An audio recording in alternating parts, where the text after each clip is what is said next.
جو صورتحال ہو رہی ہے اس میں آپ پر ہم پر ایک بہت بڑا الزام پھر لگایا جانے لگا ہے کہ یہ صحابہ کے خلاف ہے، یہ صحابہ کو گالیاں دیتے ہیں، یہ صحابہ کو برا بلا کہتے ہیں، اور پھر ساتھ میں آگے پھر حاشیہ لگایا جاتا ہے۔ اصل بات ایک اعلان کر دیا جاتا ہے یہ کرتے ہیں اپنی طرف سے، اور اس کے بعد پھر اس پر اگلے حاشیے وہ خود لگاتے ہیں۔ چونکہ یہ ایسا کرتے ہیں اس لیے ان کا حکم یہ ہے۔ میں آج ببانگ دہل ایک بات کرنا چاہ رہا ہوں، تیار ہیں سننے کو؟ توجہ ہے؟ توجہ ہے؟ میں ایک بات آپ سے عرض کروں، رسول اللہ کے پاکیزہ صحابیوں کے قدموں کی خاک کو ہم اپنے لیے سرمئی چشم سمجھتے ہیں، اور اس پر ہمارا ایمان ہے۔ یہ کوئی سیاسی نعرہ نہیں ہے۔ میں آپ کو دلیل دیتا ہوں، نہج البلاغہ آپ سب کے گھروں میں ہے نا، ہے یا نہیں ہے؟ جا کے اٹھائیے اور امیر المؤمنین کی وصیت پڑھیے جو آپ نے اپنی شہادت کے موقع پر 21 رمضان سے پہلے اپنے بچوں کو کیا ہے، اس کو پڑھیے۔ امیر المؤمنین کیا فرماتے ہیں؟ اللہ اللہ، تمہیں اللہ کا واسطہ، اللہ کا واسطہ کیا کرو؟ رسول اللہ کے اصحاب کا خیال رکھو، رسول اللہ کے صحابیوں کا خیال رکھو۔ کیوں اتنی تاکید ہے؟ تاکہ بعد میں آنے والے کچھ جھوٹے اس کا دعوے دار بن کر جو رسول اللہ کے صحابی ہیں ان کی توہین نہ کریں، ان کو برا بلا نہ کہیں، چونکہ رسول اللہ کے صحابیوں نے السابقون الاولون کے تحت بڑی محنت کی ہے اسلام کو ہم تک پہنچانے میں، کوئی اس میں دوسری رائے نہیں ہے۔ اہل البیت کا مقام اپنی جگہ، صحابہ کرام نے بڑی محنت کی ہے، بڑی مشقتیں اٹھائی ہے، بڑی قربانیاں دی ہیں، ایسی قربانیاں دی ہیں کہ ہم سوچ نہیں سکتے۔ اس لیے صحابہ کرام کی محبت ہمارے اندر کی تڑپ ہے، تڑپ۔ صحابہ کرام کے قدموں کی خاک کو ہم اپنی آنکھوں کا سرما سمجھتے ہیں، بلا شک، بلا کوئی تردید کے، تردد کے۔ صرف ایک چیز کی طرف آپ کی توجہ چاہیے، اللہ تبارک و تعالیٰ نے ان اصحاب کو نجات یافتہ قرار دیا اور ان کی آخرت کو حسن المآب قرار دیا، اس شرط پر کہ وہ یتبعون احسانا، نبی کریم اور ان کی آل کی اتباع بنحو احسن کریں۔ سمجھ آئی میں کیا کہہ رہا ہوں؟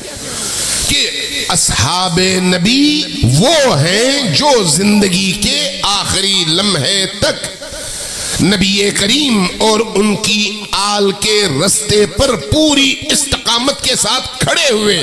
ایسے اصحاب نبی کے قدموں کی خاک پر ہم ایک دفعہ نہیں 100 دفعہ قربان ہونے کو تیار ہیں، 100 دفعہ قربان ہونے کو تیار ہیں۔ اس لیے کہتے ہیں کہ ان کا احترام ہمارے ماں باپ سے زیادہ ہے، ان کا احترام ہماری اپنی جانوں سے زیادہ ہے۔ لیکن اب اختلاف تو ہے، اب اس اختلاف کا کیا کیا جائے؟ اختلاف کو رکھیں اپنی اپنی جگہ، جو جس کو مانتا ہے مانے، جو جس کو نہیں مانتا امپوز نہ کریں۔ اگر آپ نے امپوز کرنا شروع کر دیا تو کچھ نہیں بچے گا۔ توجہ ہے میں کیا کہہ رہا ہوں؟ اگر آپ نے زبردستی کرنے کی کوشش کی پھر کچھ نہیں بچے گا، اس لیے کہ علمی میدان میں کوئی مائی کا لال آ کر مقابلہ نہیں کر سکتا۔ ڈنڈا لے کر کھڑے ہونے اور گالی دینے سے مقابلے نہیں ہوتے، یہ یزید نے بھی کیا اور اس کا انجام دیکھ لو۔ ہاں اگر علمی، عقلی دلیل، استدلال کے ساتھ آنا ہے تو پھر دیکھ لو، اس کے بعد کوئی پھر اپنی جگہ کھڑا نہیں ہو سکتا۔ اس لیے ہم کہتے ہیں کہ حق بات کرو چاہے وہ کھٹا ہی کیوں نہ ہو، ترش ہی کیوں نہ ہو۔ ہمارے دوست احباب کہتے ہیں کہ نہیں، صحابہ کرام کے دور کی تاریخ نہ دہراؤ، اس کا ذکر نہ کرو، اس لیے کہ وہاں پر جو ہے بہت سارے مسائل ہیں ہمیں سمجھ نہیں آتے۔ آپ کو سمجھ نہیں آتے، ہمیں تو آتے ہیں۔ جب ہمیں آتے ہیں تو پھر ہمیں نہ روکو۔ اس لیے ان معاملات کو اٹھاؤ مت،